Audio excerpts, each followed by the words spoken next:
one of the most frightening expeditions one can ever undertake is the journey to finding oneself. The journey to one's soul, what musician Charlene describes in her song, I've Never Been to Me.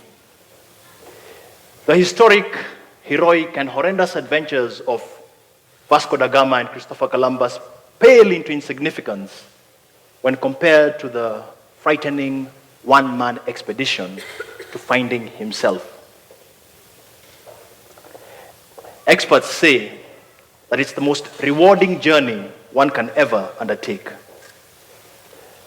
Tragically, it's one rarely ventured into. And the tragedy in that is captured in the chronicles of Bonnie Ware. Bonnie Ware was a nurse the larger part of her life, and a nurse in a home for the dying. All her patients spent the last 3 to 12 weeks of their life with her. And so she took the time to chronicle two things. And the first thing she chronicled was that as human beings, we experienced our most phenomenal growth when faced with our own death. And the second thing she chronicled was what she referred to as the 5 regrets of the dying. And the number one regret by far, again and again, was that I wish I had had the courage to live a life true to myself and not the life others expected of me. I wish I had had the courage to live a life true to myself and not the life others expected of me. See, the good thing about life is that we all have an exciting adventure awaiting us. But the bad thing about life is that there is no map to guide us through our uncharted waters. And the ugly thing about life is that at the end of it, most of us will wish we had lived a life true to ourselves and not the life others expected of us. Intimately knowing that you have an adventure to embark on, that's easy. Wholeheartedly embracing that is frightening. It's not difficult, it is horribly frightening. It is especially frightening when you already have a map you're accustomed to using, a certain set way of life. For almost a decade, engaged in soul-searching emotional turmoil. It's been absolute pandemonium, the conversations I've been having in my head. See, I've been employed for a larger part of my professional life. I've also struggled looking for myself.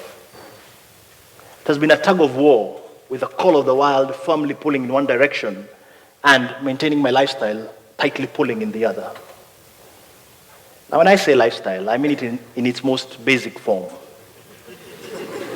Predictably meeting my financial obligations, paying rent, school fees, putting food on the table, servicing the car, and occasionally throwing a round of beer.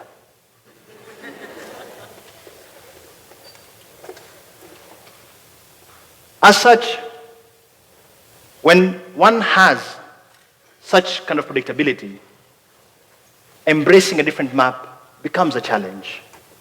See, for me, having a job, the good thing about having a job is that it offered me predictability, stability, security.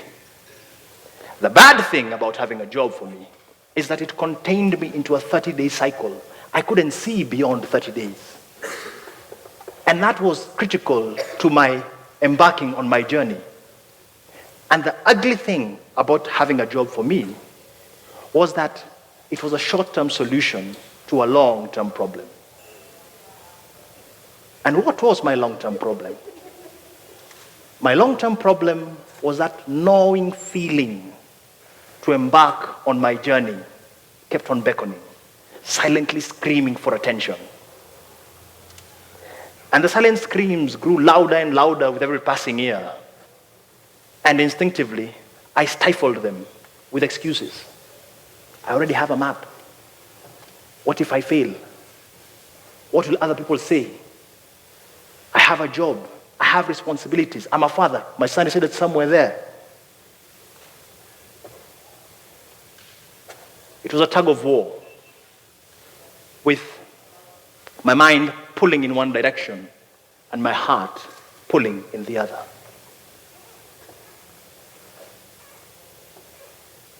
Sooner rather than later, one had to give. And 4 years ago, I gave in to the heart.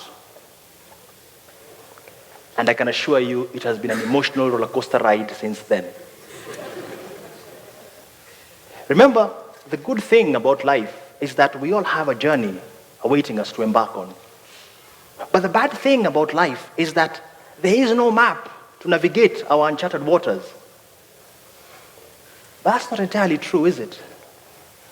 I've come to realize that there is a map. The trouble is, the wool has been pulled over our eyes, and we cannot see, let alone read our very own map. And when I talk about the wool being pulled over our eyes, I'm referring to the wool of go to school, get good grades, get a job, and you will be successful. The wool of what if I fail? My stage in life doesn't allow me to change maps. What will other people say? And perhaps, in my view, the thickest wool of them all. How will I keep up with the Joneses? And more importantly, how will I keep up with the Kardashians?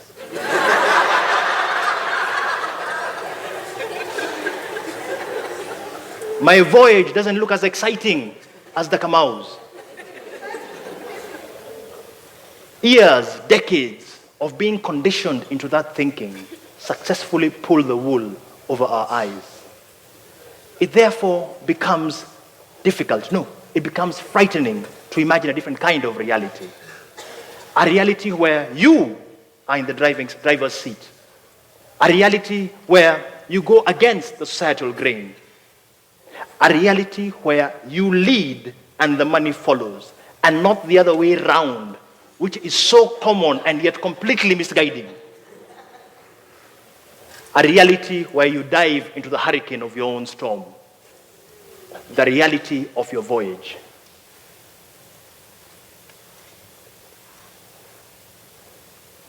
Years, decades of conditioning successfully pull the wool over our eyes and make it difficult for us to see our reality. And the tragedy with that is that we therefore resign to fate. We resign to accepting the ugly thing about life. That at the end of it, most of us will wish we had lived a life true to ourselves and not the life others expected of us. In pursuit of my reality, I've come to accept one thing. That it cannot be a marathon. It has to be a marathon. It cannot be a sprint. And insisting that it be a sprint will only wear you down. And the reason why it wears you down is because you're trying to fit in the new wine of your reality into wineskins of your old habits. You cannot. The wineskins will tear. To fit the new wine of your reality, to be able to read your map, the wineskins of your habits, your attitudes and beliefs must change, develop, evolve, to become a Vasco da Gama of your own life and be able to navigate your own uncharted waters. We must grow, transform, and morph into our new reality. And to do that, we must be like the driver in the night, seeing only as far as his headlamps can go, but knowing, trusting, believing that that is enough to get him to his destination. Seeing only as far as his headlamps can show in the night, he connects the dots on his map towards his destination. And with every connection, a magical thing happens. A layer of wool peels away, and it becomes easier and easier to read your map. And do you suppose it is easy to navigate only as far as seeing as where your headlamps show in the night? Do you suppose it is easy? Do you think it is easy? Actually, it's very easy. It's as easy as taking on the Rhino charge in a Vitz at night.